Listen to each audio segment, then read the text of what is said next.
Levítico 25. Eso fue lo que vimos el sábado anterior. Y el miércoles pasado estuvimos hablando acerca de la profecía de las 70 semanas que se encuentran en Daniel 9. Es decir, hablamos de Daniel 7, Daniel 8 y Daniel 9. ¿Sí? Avancemos. Entonces este es el repaso, ¿cierto? Vamos a ir avanzando. Muy bien. Acá tenemos entonces un resumen de lo que habíamos hablado tanto el sábado pasado como el miércoles pasado. Dijimos que Dios había establecido un pacto en Levítico 25, versículos del 1 al 7, donde se refería a 6 años de trabajo, y por esos 6 años de trabajo luego va a haber un año de descanso, que era el año sabático. ¿Se recuerdan? ¿Sí? ¿Amén? Bien, entonces teníamos 6 años de trabajo y 1 de descanso, era el año sabático. Esto significa, lo podríamos decir, lo podríamos determinar de esta manera, que es una semana de años. Una semana, ¿cuánto es? 7 días. Entonces una semana de años es 7 años, ¿sí? Y a esto lo podemos categorizar como un ciclo de restauración parcial. ¿Por qué de restauración parcial? Porque en el año sabático la tierra descansaba, no se sembraba en ella ni tampoco se cosechaba, es decir, se dejaba reposar para que la tierra se restaurara. ¿Sí? Bien, luego el miércoles hablábamos de los versículos 8 al 13 del mismo capítulo 25 de Levítico, donde no hablaba ya del año sabático, sino de un año de jubileo. Y este año de jubileo, ¿cuándo era que correspondía? Después de 7 años sabáticos, es decir, después de 7 semanas de años. ¿Sí? Teníamos entonces una semana de años, es decir, 7 años, 7 años, 7 años, 7 años, 7 años, 7 años, 7 años, y luego venía el año del jubileo, que entonces son 7 semanas de años, que si lo sacamos en cálculo de cantidad de años unitarios, serían 7 por 7, 49. ¿Sí? 7 veces 7 años nos da 49 años, y lo que clasificamos como un ciclo de restauración global. El año sabático era un ciclo de restauración parcial, descansaba solo la tierra, pero en el año del jubileo, es decir, cada 49 años, ese era un ciclo de restauración global donde no solo reposaba la tierra, sino que además todos los aspectos cotidianos de la sociedad del pueblo de Dios. Si adquiría una propiedad, a los 49 o a los 50 años más bien, esa propiedad tenía que ser devuelta a su dueño original. Si alguien había contraído servidumbre, ¿cierto?, debían liberar a la servidumbre para que volvieran a sus tierras. Es decir, no solamente era un reposo de la tierra, sino que era de todo el ámbito de la sociedad del pueblo de Dios. Un ciclo de restauración global. ¿Estamos bien hasta ahí? Avancemos. Luego teníamos en Daniel 8, ¿se acuerdan? Esta profecía que hablaba de las 2300 tardes y mañanas. Entonces el santuario sería purificado. ¿Sí? ¿Se acuerdan de eso? Era una visión que Daniel tuvo. 2 ángeles que hablaban y uno dijo al otro: ¿hasta cuándo? El otro respondió: 2300 tardes y mañanas, entonces el santuario será purificado. Avancemos. Esa era la visión de Daniel 8:14. Siguiente. Luego hablábamos de los 70 años, y por eso era importante los años sabáticos, porque había una advertencia de Dios que decía: si no respetan mis años sabáticos, por cada año sabático que ustedes no respeten, va a ser un año de desolación en la tierra. ¿Sí? Entonces, el contexto de Daniel, del libro de Daniel, es el cautiverio en Babilonia, el cautiverio del pueblo de Dios en Babilonia. Según Jeremías, este cautiverio iba a durar 70 años. ¿Por qué iba a durar 70 años? Porque habían sido 70 años sabáticos los que el pueblo de Dios no respetó. Y hablábamos el sábado anterior, eso significaba que hubo un periodo de 490 años donde el pueblo de Dios fue rebelde. Es decir, Dios aguantó, Dios esperó, fue paciente con el pueblo de Dios por casi 500 años. 490 para ser exactos. ¿Ya? Entonces Daniel estaba en cautiverio por 70 años debido a esa transgresión del pueblo de Dios. Cuando Daniel recibe esta visión de los 2300 días o tardes y mañanas, a Daniel lo que se le viene por su contexto, y cuando le hablan de que el santuario será purificado, él dice: hoy el santuario de Dios y la ciudad de Dios fue profanada. Entonces a él le hacía sentido que el santuario fuera purificado después de los 70 años. Eso era lo que estaba en la mente de Daniel cuando recibió esa visión, pero no lo entendía. Avancemos. Luego vimos en Daniel 9, del versículo 1 hasta alrededor del 19 o 20 aproximadamente, hay una oración de Daniel. Y en el versículo 3 habla acerca de que Daniel, antes de orar, fue y estudió las profecías de Jeremías, que hablaban de que por 70 años el pueblo de Dios iba a estar cautivo en Babilonia. ¿Se acuerdan? Sí, 70 años era lo que Daniel había leído en las profecías de Jeremías. Por lo tanto, Daniel estaba viendo que ya se acercaba la fecha de regresar, de que el pueblo de Dios regresara a su tierra. ¿Sí? Bien. Ahora, Daniel tuvo una visión de las 2300 tardes y mañanas y no la entendía. Eso lo vimos el sábado pasado. Luego, esto estaba en el contexto de los 70 años, ¿sí? Que Daniel pensaba que con eso se iban a terminar los 70 años. Y ahora en el capítulo 9 viene el ángel Gabriel y le dice: yo vine la vez pasada, te expliqué más bien la visión del carnero, del macho cabrío y del cuerno pequeño. No te expliqué la audición de los dos santos que hablaban y de las 2300 tardes y mañanas. Ahora vengo a explicarte la visión de las 2300 tardes y mañanas. Pero en el versículo 24, vamos a ir para allá, lo vamos a leer. Daniel 9, versículo 24. El versículo 23, ¿lo encontró? Dice: al principio de tus súplicas fue dada la orden y yo he venido para enseñártela, porque tú eres muy amado. Entiende pues el asunto y considera ¿qué cosa? La visión. Ahora, Daniel tuvo una visión en Daniel 7. Luego tuvo otra visión en Daniel 8. Pero el sábado pasado hablábamos de que hay una palabra en hebreo que al español siempre se traduce como visión. ¿Se acuerdan? Lo vimos el sábado pasado. Siempre hay, en todo lo que es visión, al español, siempre se traduce visión. Pero en el hebreo original no siempre es la misma palabra. La mayoría de las veces es jasón, que significa la visión completa, y en algunas partes era maré, que significaba una visión profética pero de individuos, ¿ya?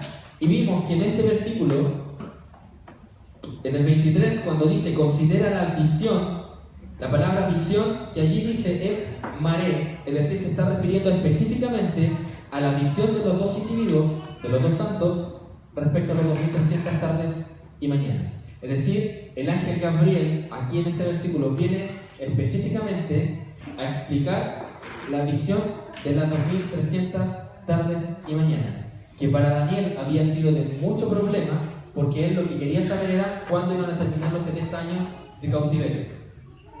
¿Sí?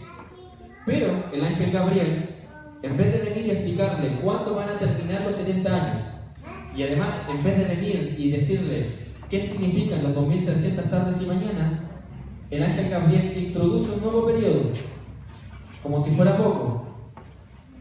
Introduce un periodo de 70 semanas. Vamos al versículo 24, perdón. Lo tiene ahí, ¿cierto? Dice: 70 semanas están, ¿qué cosa? Determinadas sobre tu pueblo. El sábado pasado también hablamos de que la palabra allí, determinadas, que en el hebreo era hatak, en realidad significaba cortadas. La traducción correcta, en lugar de determinadas, era cortadas. Entonces leemos 24: 70 semanas están cortadas sobre tu pueblo y sobre tu santa ciudad. Y allí empieza a hablar acerca de la venida del Mesías y de la restauración del pueblo y de la santa ciudad. Y nos queda el problema en la cabeza, porque Daniel tuvo la visión de las 2300 tardes y mañanas. él la relacionó con el fin de los 70 años de cautiverio. Y Gabriel, cuando le dice, ahora te vengo a explicar las 2300, en vez de explicarle eso, viene y le trae un nuevo periodo que es de 70 semanas. Y le dice, después de las 70 semanas, entonces va a ser restaurado tu pueblo y la santa ciudad, y con ello va a venir también el Mesías.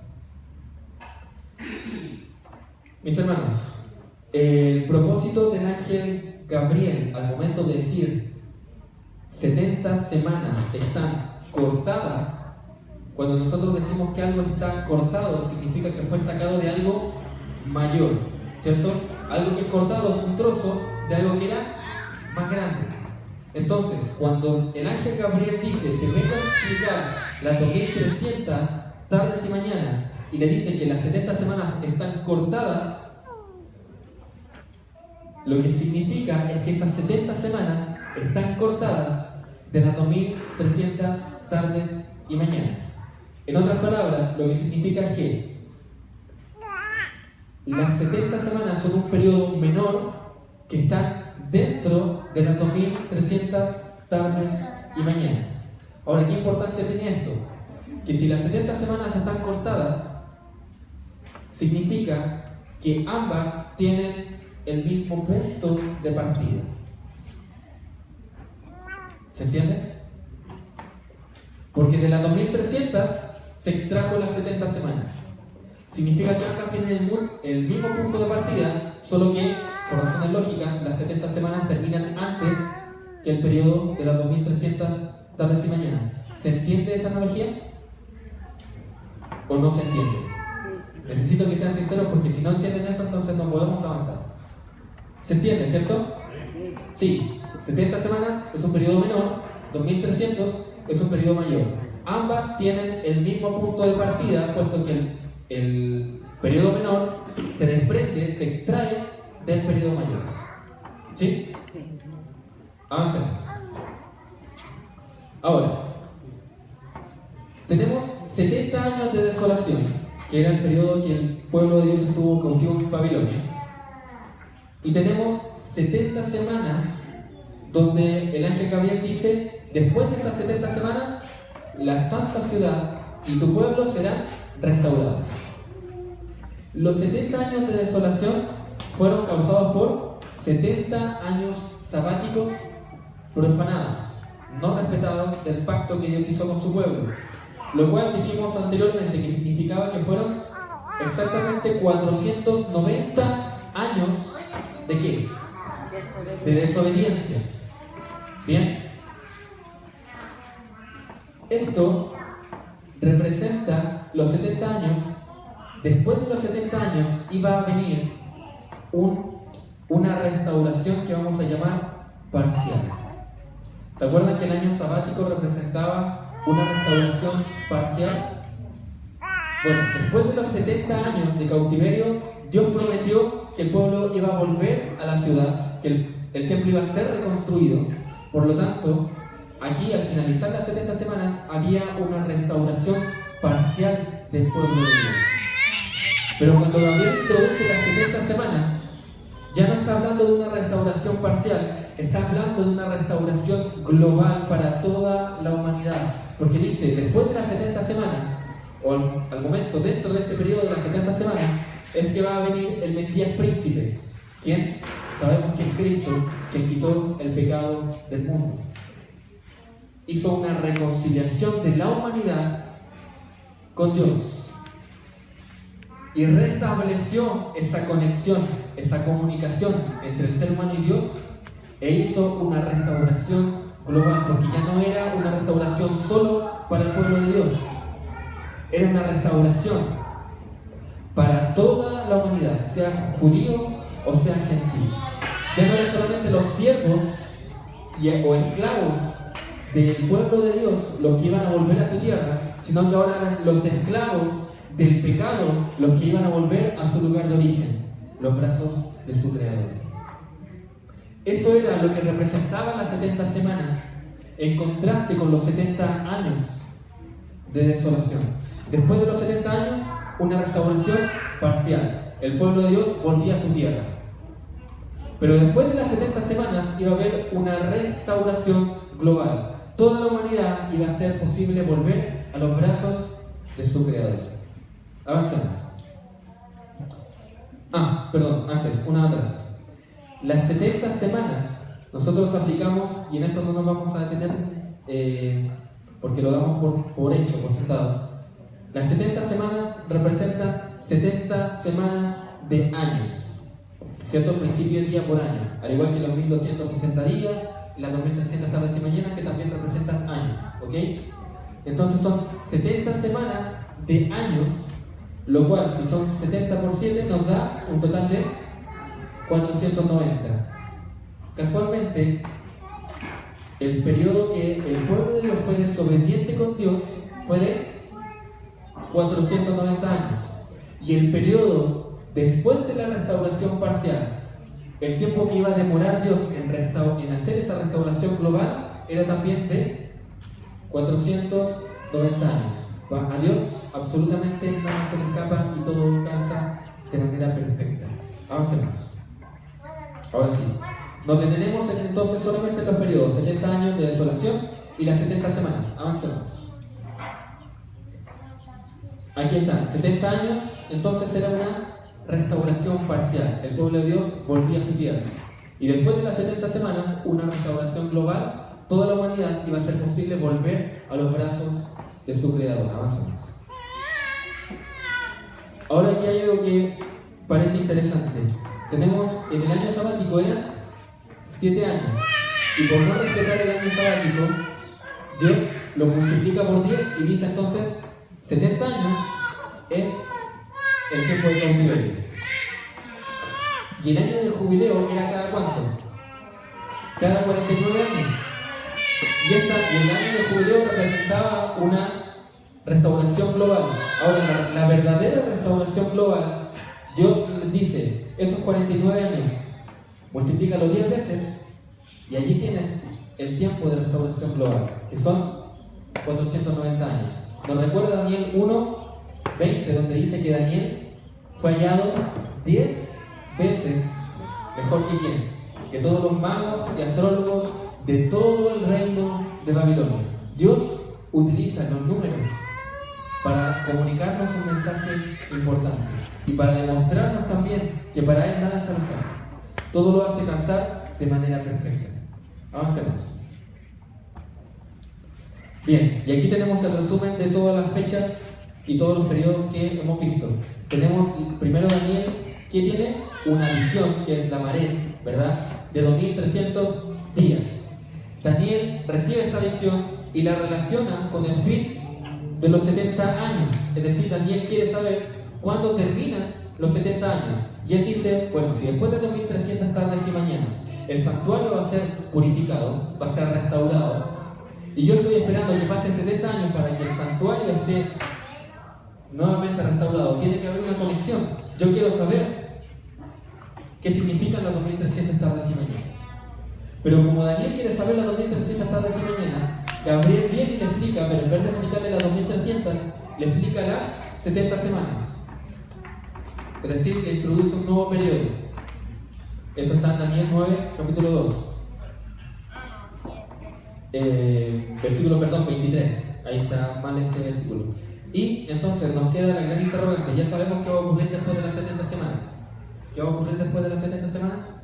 La ciudad va a estar restaurada, el templo va a estar restaurado. Dice, el Mesías príncipe va a venir.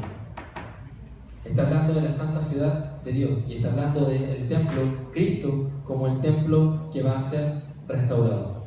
Mis hermanos, pero todavía nos queda la gran interrogante de las 2300 tardes y mañanas. Con respecto a las 70 semanas, hay mucho que ver.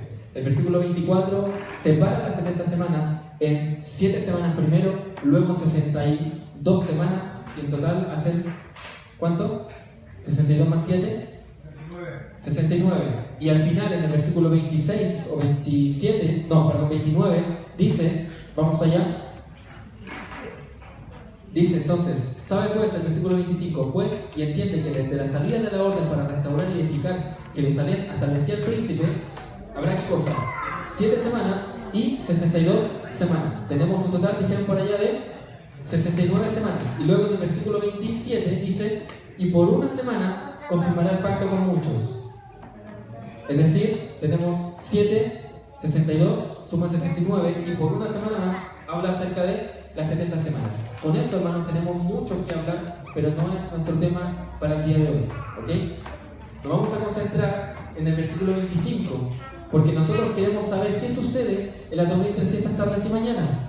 Y como sabemos que las 70 semanas nos ayudan a establecer el comienzo, porque ambos periodos tienen el mismo comienzo, la clave la tenemos en el versículo 25. Sabe pues y entiende que desde la salida de la orden para restaurar y edificar a Jerusalén hasta el Mesías príncipe habrá 7 semanas y 62 semanas. ¿Cuál es el punto de partida? La orden para restaurar Jerusalén. Ese es nuestro punto de partida. Es el punto de partida de las 70 semanas y también es el punto de partida de las 2300 tardes y mañanas. Allí es donde tenemos que enfocarnos. Y el día miércoles hablamos de eso, avancemos. Dijimos que habían 4 decretos, pero que al final lo que nos importaban eran 3. 4 decretos reales. Con reales nos referimos a de un rey, no de verdadero, sino de un rey. 4 decretos reales que fueron enviados para que se reconstruyera la ciudad del pueblo de Dios, para que se reconstruyera Jerusalén. Pero los 2 primeros solamente fueron la reconstrucción del templo, mientras que fue el tercer decreto del rey Artajerjes, el rey persa Artajerjes, el que hizo restaurar todo el culto judío. Es decir, cuando se restauró realmente todo lo que tenía, lo que ya existía antes con respecto a la adoración a Dios, fue con el tercer decreto del rey Artajerjes en el año 457 a.C. Ese es nuestro punto de partida. De ahí, entonces, tenemos que empezar a sumar, si quisiéramos hablar de las 70 semanas de años hacia adelante, es decir, 490 años hacia adelante, pero lo que nos compete son los 2300 tardes y mañanas, por lo tanto, aplicando el principio de día por año, son 2300 años. A partir del año 457, sumamos hacia adelante, ¿cuánto? 2300 años. Avancemos.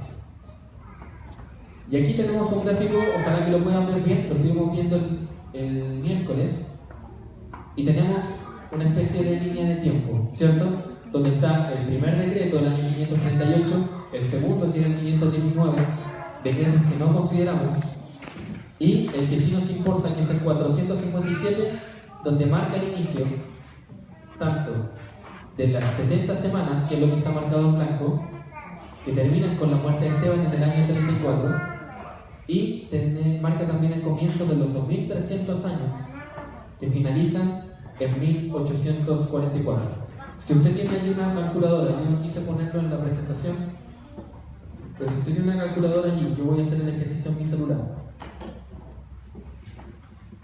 Y usted hágalo también para que no crea que lo estoy mintiendo.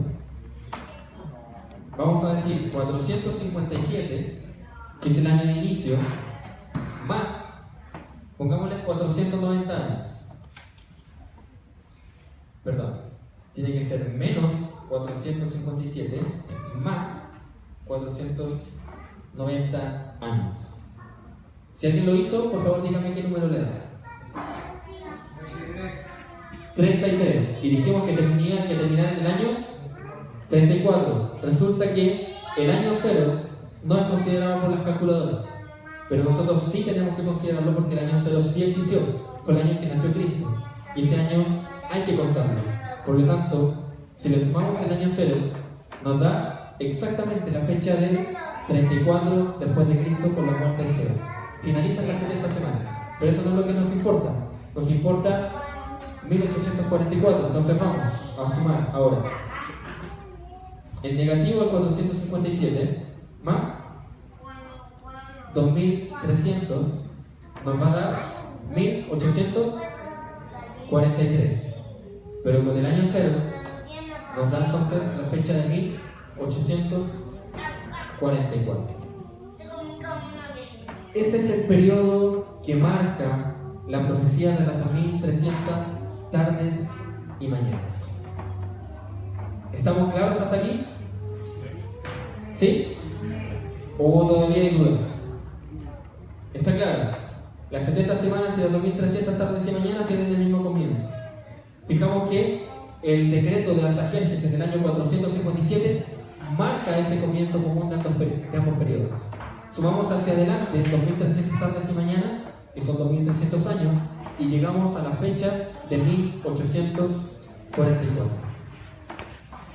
Ya tenemos el punto de partida y ya tenemos también el periodo. ¿Qué nos falta? El evento. El movimiento milerita determinó que la restauración o la vindicación o la purificación del santuario tenía el significado de que Dios venía a purificar la tierra. Pero se equivocaron. No era la tierra lo que iba a ser purificada, era el santuario celestial. Avancemos. Esto es un punto súper importante. No sé cuánto tiempo nos queda. 1 hora. Sí, tenemos un poco de tiempo. Este es un punto súper importante, pero no nos vamos a detener mucho tampoco a verlo para poder ir avanzando. Solamente vamos a hacer un resumen de lo que conocemos como el Día de la Expiación. ¿Qué era el Día de la Expiación? Era un ritual que se hacía ¿cuántas veces? Al año. Una vez al año, ¿cierto? Era una vez al año. En el culto judío existían sacrificios que se hacían todos los días, mañana y tarde. Pero había un sacrificio especial que se hacía una vez al año, y en la ocasión de ese sacrificio era que el sumo sacerdote ingresaba por única vez en el año, valga la redundancia, al lugar santísimo. ¿Se acuerdan? Y habían 2 machos cabríos, ¿se recuerdan? Uno que eso todo está relatado en el Levítico 16, no lo vamos a leer por tiempo, pero usted léalo con calma si es que no lo recuerda bien. Eran 2 machos cabríos, ¿cierto? Se echaban suerte sobre ambos, uno era para Azazel y otro era para Jehová, ¿se acuerdan? Y uno entonces era degollado, que era el que representaba a Jehová o Jesucristo, y el que representaba a Azazel era dejado vivo para al final, ¿cierto?, poner todos los pecados en él y era arrojado ¿a dónde? Al desierto. Y entonces con ese acto era que ¿qué cosa? Se purificaba el santuario de toda la inmundicia de los pecados que habían sido arrojados durante todo el año. Es decir, los pecados del pueblo eran acumulados durante un año. Todos los días, mañana y tarde, se hacía un sacrificio por los pecados del pueblo. Entonces el santuario se cargaba de los pecados del pueblo. También, además de eso, si había un pecado específico por el cual el judío quería pedir perdón, también podía ir él libremente, realizar un sacrificio por ese pecado en específico, y también nuevamente el santuario se cargaba de esos pecados. Pero había una vez en el año, como ya mencionamos, donde el santuario era purificado de toda la inmundicia de pecado que había acumulado durante un año. Y ahora toda esa inmundicia se dejaba con el macho cabrío que representaba a Azazel y se enviaba al desierto. Con eso, el santuario entonces era purificado. El pueblo de Dios era también vindicado, por lo menos por ese año. Eso era el Día de la Expiación. Lo tenemos en la cabeza, ¿cierto? Avancemos. Ahora, hay 4 conceptos básicos que nosotros necesitamos tener en mente. ¿Ya? Lo vamos a ver a continuación. La siguiente. El primero es que hay un santuario en el cielo. Sí o sí. Vamos a nuestras Biblias, Apocalipsis 11:19. Apocalipsis capítulo 11, versículo 19. Es un texto más o menos conocido. Dice, ¿lo encontró? Amén. Dice, y el templo de Dios fue abierto ¿dónde? En el cielo. En el cielo. El arca de su pacto fue vista en su templo, y hubo relámpagos y voces y truenos y un terremoto y grande granizo. Es decir, hay un templo en donde? En el cielo. Apocalipsis 14, 17.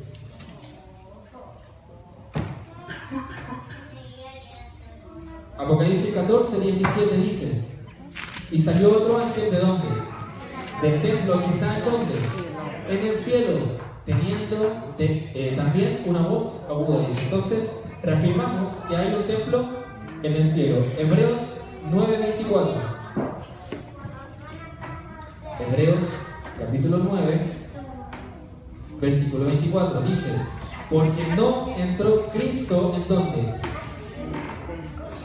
¿En dónde? Porque no entró Cristo. Leamos todos juntos a la cuenta de 3. 1, 2 y 3. Porque no figura sino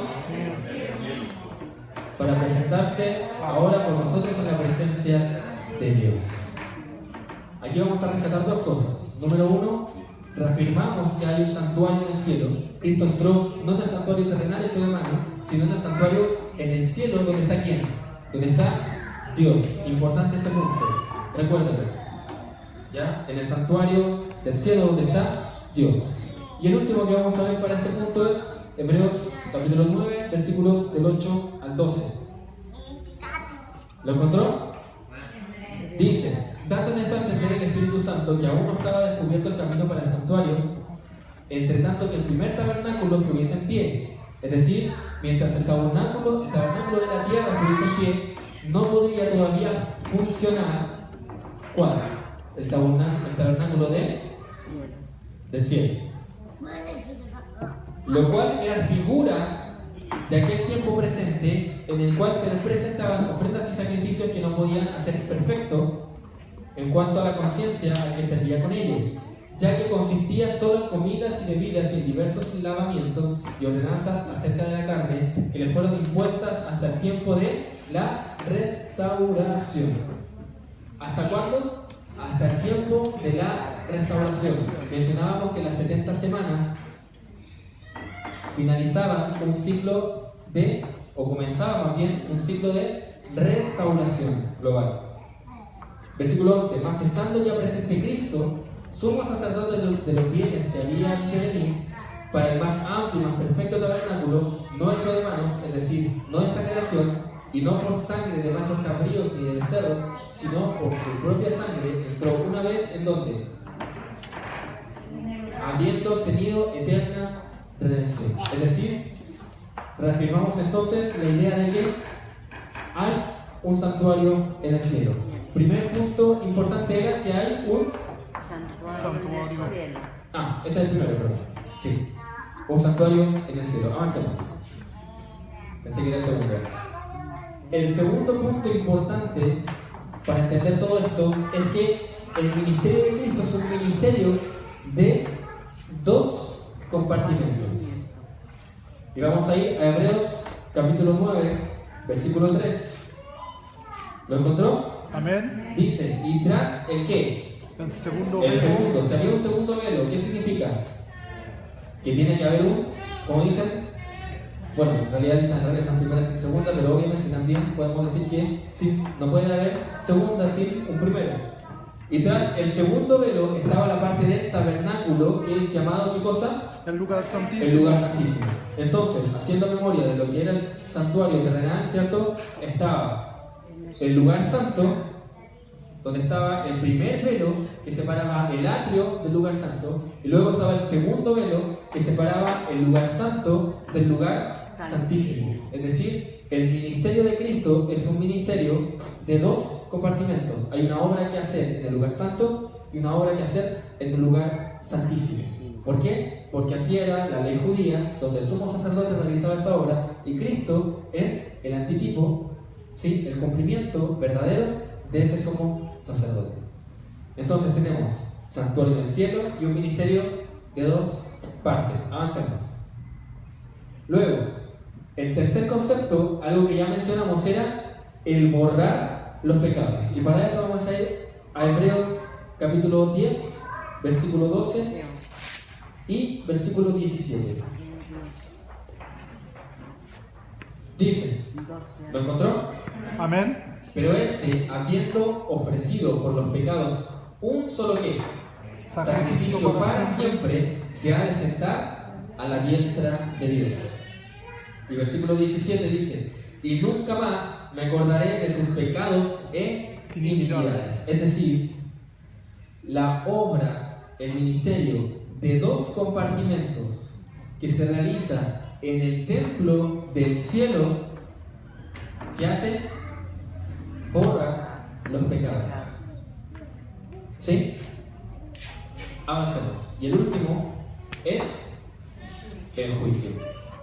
Algo que ya habíamos hablado anteriormente cuando vimos Daniel, capítulo 7, versículos del 9 al 8. Hebreos, capítulo 9, versículo 27. ¿Lo encontró? Dice, y de la manera que está establecido a los hombres, que mueran ¿cuánto? Una sola vez, y después de esto, el juicio. Entonces tenemos 4 conceptos teológicos importantes. Primero, templo en el cielo. Segundo, ministerio de 2 partes. Tercero, borrar los pecados. Y el cuarto, un juicio. Avanzamos. Bien. Y aquí entramos en un punto donde vamos a... No es un resumen, pero sí es una recopilación de prácticamente casi todo lo que hemos visto. Así que necesito que, en primer lugar, hagan memoria con lo que hemos visto y en segundo lugar también pongan atención con las conclusiones que vamos a sacar. Tenemos aquí Daniel 7, todo lo que nosotros encontramos cuando leemos Daniel 7, y tenemos acá su símil con respecto al santuario. ¿Por qué? Porque las 2300 tardes y mañanas están en un contexto completamente con respecto al santuario. Bien, cuando hablamos de que el santuario será purificado, se está refiriendo al santuario del cielo. Bien, todo lo que aparece en Daniel 8, y vamos a ver las cosas que aparecen también en Daniel 7, tienen un trasfondo con respecto al santuario.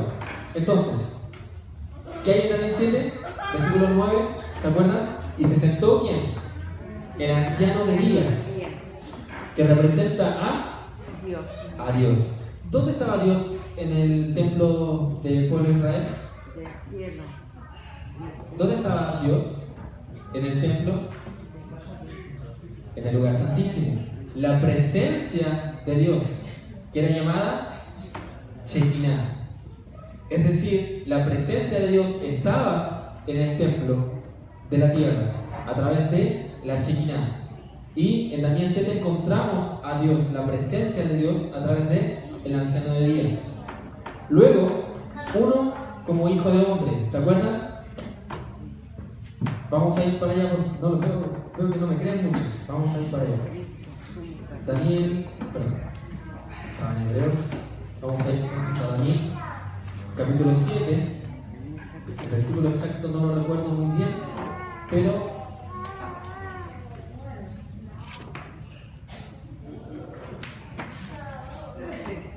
versículo 13, muchas gracias hermano. Dice, miraba yo en la visión de la noche y aquí en las nubes del cielo, uno como el hijo de hombre que venía y llegó hasta el anciano de días y le hicieron llegar delante de él. Es decir, está uno como hijo de hombre que es Cristo y que ya leímos que es nuestro sumo sacerdote. Es decir, está representado en el santuario. ¿Sí? Siguiente. Habían millares de millares y millones de millones. ¿Se acuerdan que lo mencionamos? Eso está en el versículo 9 o 10. Dice, estuve mirando el 9 hasta que fueron puestos unos tronos y el anciano de días se sentó, cuya vestidura era blanca como la nieve y el cabello de su cabeza como lana pura. Su trono era como llama de fuego y sus ruedas como fuego ardiente. Un río de fuego procedía y salía delante de él. Millares de millares le servían y millones de millones asistían delante de él. Que era la presencia de la hueste angélica, ¿cierto? Que rodeaba el trono de Dios y que está representada así en el lugar santísimo con los dos querubines, ¿cierto? Que estaban sobre el propiciatorio, sobre el arca. Entonces tenemos también que los ángeles están representados en el templo, sobre todo en el lugar santísimo. Y por último, ahí perdón, no me di cuenta, eso está muy mal escrito, lo siento. Pero olvídense que está mal escrito. escena de juicio. ¿Hay una escena de juicio? Claro que sí. Ya lo leímos. El anciano de días. De hecho, el título de la Biblia dice Juicio y reino eterno del Hijo del Hombre. Habla acerca de que los libros fueron abiertos, ¿cierto? Está hablando de un juicio. La visión que Daniel tiene aquí en estos versículos, en el capítulo 7, él está visualizando exactamente el momento preciso del juicio, cuando se lleva a cabo el juicio. Y nosotros debemos entender que el momento de la purificación es un momento también de juicio dentro del templo. ¿Se acuerdan que el sumo sacerdote, cómo tenía que entrar al lugar santísimo? Tenía que entrar atado. ¿Se acuerdan? ¿Por qué? Porque si había un pecado que no fuera confesado, ¿qué pasaba con el sumo sacerdote? Moría. Es decir, Dios en ese momento establecía ¿qué cosa? Un juicio. Como vemos en Daniel 7, encontramos que todo tiene relación con el santuario, por sobre todo con el lugar santísimo. ¿Y qué es lo que vemos a simple vista en Daniel 7, versículos 9 y 8? El juicio. Es decir, hay algo que tiene la relación, es el lugar santísimo, con el juicio. Avancemos. Luego hablábamos de Daniel 8, ¿se acuerdan? Y aquí es un poco más fácil. ¿Por qué? Porque en Daniel 8 encontramos un carnero y un macho cabrío. ¿Qué era lo que se sacrificaba en el templo? También eran carneros y machos cabríos. Es decir, nos están apuntando al santuario. Habla del príncipe del ejército, el cuerno pequeño que se extendió, ¿cierto?, a los costados de la tierra y que luego subió ¿hasta quién? Hasta el príncipe del ejército. Está representando a Cristo, quien es nuestro sumo sacerdote. Tenemos entonces que el cuerno pequeño, por causa del cuerno pequeño, fue quitado el continuo. ¿Se acuerdan que hablábamos del continuo? Que la palabra hebrea original era tamid, que hacía referencia a todos los servicios continuos que se hacían en el templo. El sacrificio era continuo, todos los días, día y noche, tamid. Los panes que estaban en el lugar santo tenían que permanecer allí tamid, continuamente. El incienso tenía que estar encendido ¿cuánto? Tamid, encendido continuamente.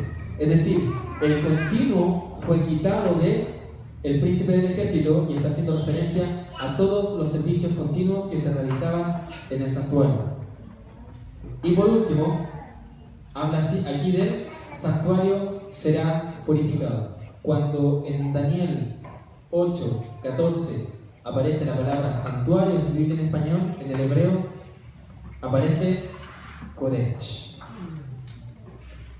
Y Kodech se utiliza en Levítico 16, donde se habla del día de la expiación, lo que va a ocurrir en el lugar santísimo. Cada vez que se habla del lugar santísimo, aparece la palabra también Kodech.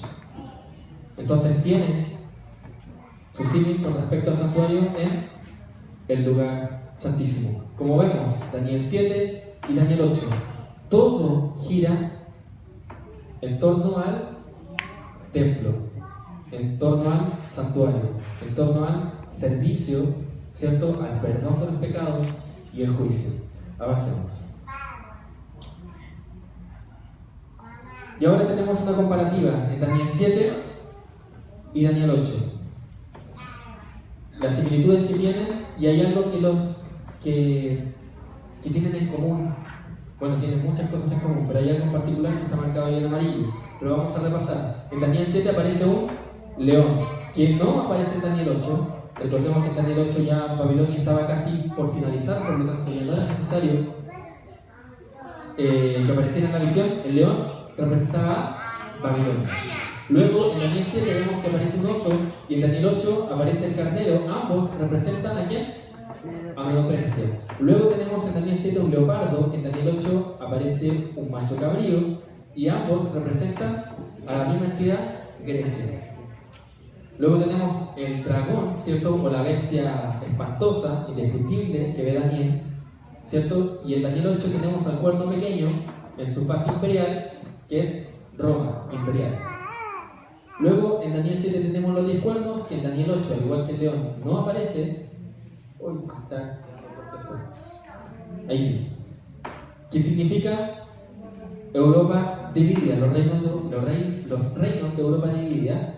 Y el cuerno pequeño que aparece en Daniel 7 también es lo mismo que el cuerno pequeño de Daniel 8, y que ambos representan al papado. Y después del cuerno pequeño, que habla de los 1260 días, ¿se acuerdan? Tiempos y medio tiempo, donde el pueblo de Dios iba a ser perseguido, donde el nombre de Dios iba a ser blasfemado. Después, en Daniel 7 viene inmediatamente la escena del juicio.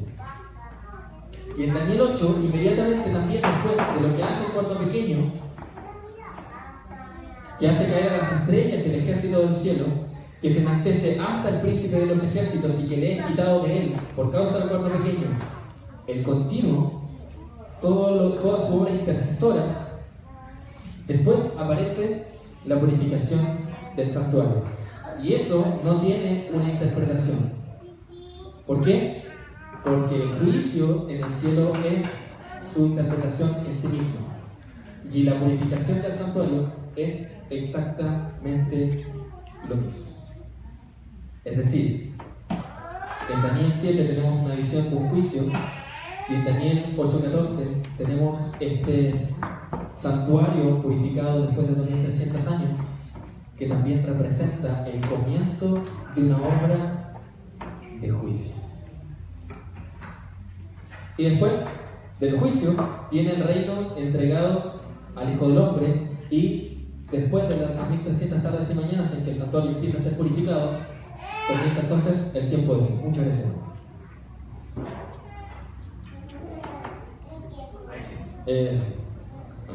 El tiempo de fin. ¿Sí? ¿Se entendió esa explicación? ¿Fui lo suficientemente claro? Fuimos punto por punto para que nadie se quede atrás. Y la interpretación, básicamente, que cuando el reino es entregado al Hijo del Hombre y después de que acaba el tiempo del fin, viene lo que como cristianos conocemos, anhelamos y esperamos: la segunda venida de nuestro Señor. Amén. Mis hermanos, si nosotros recordamos el día de la expiación que encontramos en Levítico 16, que ya mencionamos, ese día de la expiación es un tipo que encuentra su antitipo, es decir, su cumplimiento perfecto, completo y eterno en el comienzo del juicio a partir de 1844. En otras palabras, a partir del año 1844 comienza una obra de juicio, comienza una obra de purificación, donde cada nombre de cada persona que ha aceptado a Cristo es leído de los libros de la vida y es determinado si es apto para vivir en el cielo o no es apto para vivir en el cielo. ¿Se entiende? Es una obra de juicio. Dice la palabra de Dios que toda obra será llevada a juicio, ¿sí? Y todo tendrá su recompensa, vida eterna o también la muerte eterna. Pero en este momento este juicio es solamente para otorgar vida eterna. Todavía no se hace el juicio final, que ese es el que habla Apocalipsis. Mis hermanos, para el pueblo de Dios era un tiempo de sumisión, era un tiempo de reflexión. El día de expiación era un tiempo de reflexión, donde tenía que cada individuo del pueblo judío tenía que reconocer su pecado y estar a cuentas con Dios. Nosotros hoy estamos viviendo ese periodo. Estamos viviendo lo que conocíamos y hablábamos por ahí también en la escuela sabática acerca del tiempo de gracia. Estamos allí. Mencionábamos también en semanas anteriores de que tenemos, por lo general, existe ese concepto errado con respecto al juicio que comienza en 1844, de que es un momento en el que Dios determina si somos salvos o no. No. Dios no necesita leer los libros de la vida para determinar si alguien es salvo o no, porque Dios entonces significa que no es omnisapiente, no lo sabe todo. Hablábamos y argumentábamos también que el juicio es exclusivamente ¿para quién?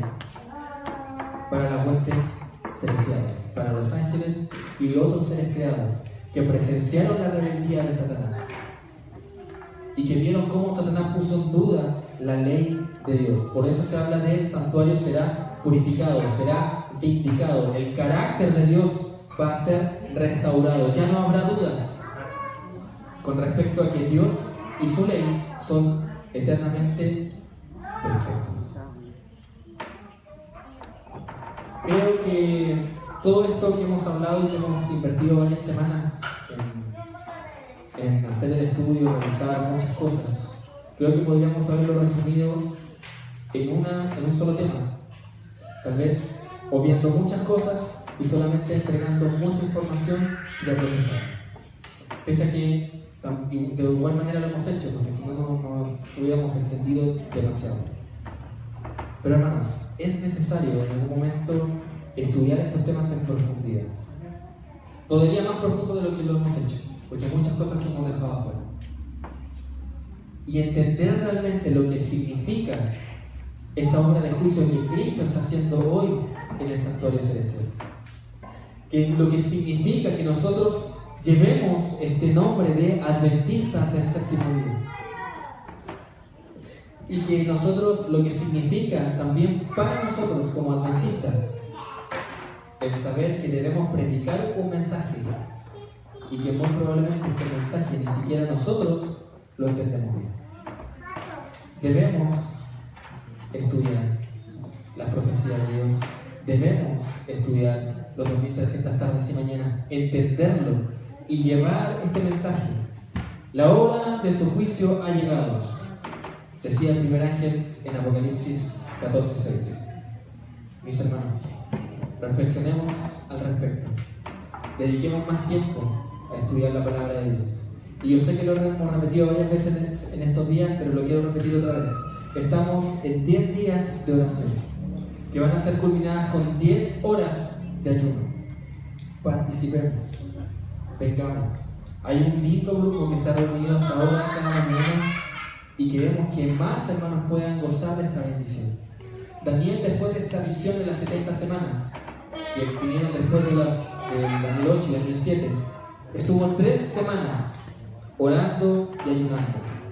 Y todavía después de eso les vienen más visiones acerca de Daniel 11 y Daniel 12, también asombrosas. ¿Por qué?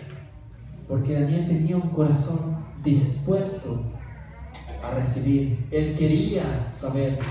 Llegó a enfermar su salud, porque él quería entender la visión. ¿Y nosotros qué hacemos? Teniendo todo el conocimiento a disposición, lo dejamos pasar. Preferimos dar prioridad a otras cosas. Hagamos esa reflexión, hermanos, y realmente estudiemos lo que Dios nos ha revelado. Que el Señor te bendiga. Amén.